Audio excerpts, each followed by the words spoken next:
The room was packed. The atmosphere was respectful. The man on stage was demonstrating the art of focus and speed. He was Bruce Lee, but suddenly, a loud, booming voice shattered the silence. Is there no real fighter here? Or is this just a room full of dancers? The crowd gasped. All heads turned to the back of the room. Standing there was a heavyweight boxing champion, a man who had knocked out 20 opponents in the ring, a man who believed that boxing was the only true fighting style. He walked through the crowd, pushing people aside, and climbed onto the stage. He towered over Bruce Lee. He looked down at the dragon and smirked. "I challenge you," the boxer shouted. "Let's see if your little karate chops work against a real man's punch." Bruce Lee did not flinch. He did not get angry. He simply bowed his head, took off his jacket, and stepped forward. The boxer laughed. He thought it would be an easy knockout. But he didn't know that he had just stepped into a trap. 5 seconds later, the heavyweight champion was on his knees, gasping for air, his eyes wide with terror. What happened in those 5 seconds changed the history of fighting forever. Today, we uncover the story of the day. Bruce Lee silenced a giant with his bare hands. Part 2. The era of boxing context. To understand why this fight happened, we have to look at the world in the late 1960s. This was the era of Muhammad Ali, Joe Frazier, and George Foreman. Boxing was the king of sports. In America, people believed that the heavyweight champion was the baddest man on the planet. To the Western world, Asian martial arts were a joke. They saw them in movies, but they didn't respect them in real life. They called it chop suey. They believed that all those fancy kicks and stances would fail against a solid left hook. Boxers were arrogant. They had a reason to be. They were the toughest athletes in the world at that time. They looked at men like Bruce Lee, who weighed only 135 pounds, saw victims, not opponents. This arrogance created a dangerous environment for Bruce. Every time he went to a gym, or a film set, or a public demonstration, there was always someone trying to prove him wrong. There was always a boxer wanting to test the kung fu master. But Bruce Lee respected boxing. He studied it. He knew their strengths. But the boxers, they did not know his. Part 3. The villain, the champion, the antagonist of our story, was a man we will call the Hammer. He was a regional heavyweight champion with a reputation for being a bully. He was known for his devastating right hand. He didn't just knock people out, he hurt them. He hated the attention Bruce Lee was getting. He felt that Bruce was a fake Hollywood actor, stealing the spotlight from real fighters like himself. On the day of the incident, Bruce was giving a seminar on the philosophy of Jeet Kune. He was talking about being like water, soft yet powerful. The Hammer was in the audience, getting angrier by the minute. He turned to his friend and whispered, "Look at him. He talks too much. I bet I could break his jaw before he even lifts his leg." His friend tried to stop him, but the Hammer had made up his mind. He wanted to humiliate Bruce Lee in front of his fans. He wanted to prove that boxing was superior to kung fu once and for all. Part 4. The challenge, the interruption, was sudden. The Hammer stood up and shouted his famous line, "No real fighter here." He jumped into the ring wearing his street clothes, but his fists were clenched. He circled Bruce Lee, mocking his stance. "Come on, little man," he taunted. "Do that bird noise you do in the movies. Wata? Come on, scare me." The audience was terrified. The Hammer was huge, over 6 feet 2 inches tall, and weighing 220 pounds of solid muscle. Bruce looked like a child next to him.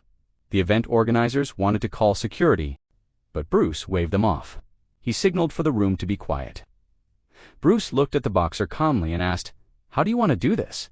With gloves or without?" The boxer laughed. "I don't need gloves to hurt you.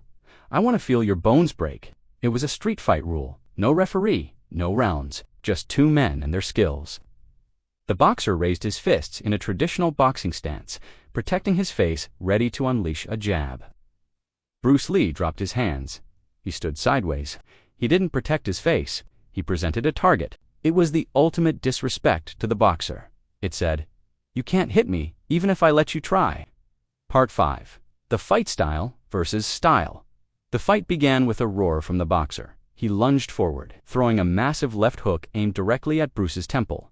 It was a punch that could kill a normal man. But Bruce was not there. In Jeet Kune, you intercept. As the boxer's arm came forward, Bruce snapped a lead kick low, targeting the boxer's shin. The sound of the boot hitting the bone echoed in the hall.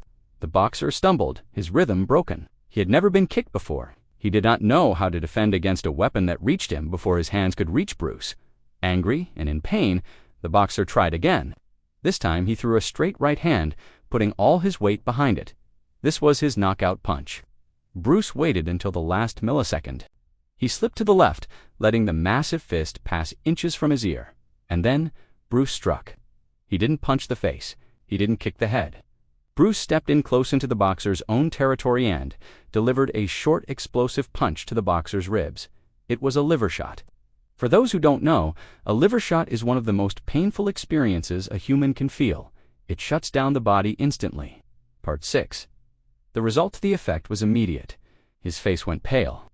He collapsed onto the floor, curling into a ball, gasping for air. He couldn't scream because he had no breath. He was completely paralyzed by pain. The room was dead silent. The fight had lasted less than 10 seconds.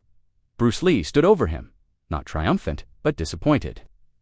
He looked at the crowd and said, "A punch is a punch. A kick is a kick.